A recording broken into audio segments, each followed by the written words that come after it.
If there's only one recipe that you saved today, let it be this. Today I'm going to show you guys how to make my version of birria tacos. You need to start by adding enough boiling water to cover your meat alongside 1 onion, 1 red chilli, 3 garlic cloves and 1 carrot. Simmer for 5 minutes and skim the brown foam off.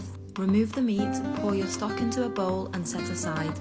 Make sure to wipe any excess foam before heating your oil.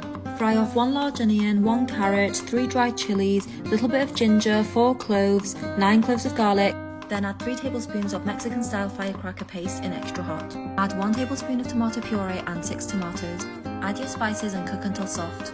Remove the skin off the tomatoes, add everything to a blender along with some stock and the veg used for the stock. Blend and use a sieve to pour the mixture back into your pot. Anything left over in your sieve, pour it back in the blender and blend with more beef stock. Pour it back in and keep repeating this until you're left with no beef stock.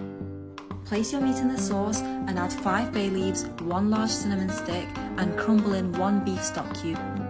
Bring everything to a simmer, put the lid on and allow it to cook away on low for 4 hours. Feel free to taste and adjust anything here. At this stage, add 1 teaspoon of salt and gently mix. Put the lid back on, keep it on low for another hour. So, after a total cooking time of 5 hours, remove the meat gently from your pot because at this stage it will fall apart.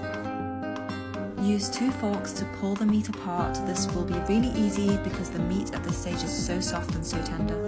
Dip your tortilla in the broth and don't hold it in there too long because it will fall apart, and yes, it did happen to me. Add your shredded beef and then add some grated cheese. I added cheddar, extra mature. Garnish with some onions and coriander. I used white onion, but you could use red as well. Fold it over, not the way that I did with my fingers in a hot pan. I have no idea what I was thinking. And there's me making another one because I used a really large pan and my tortillas were mini ones, so I thought why not. Here I'm being more sensible. Don't forget to flip them over. This can be quite tricky, but I managed.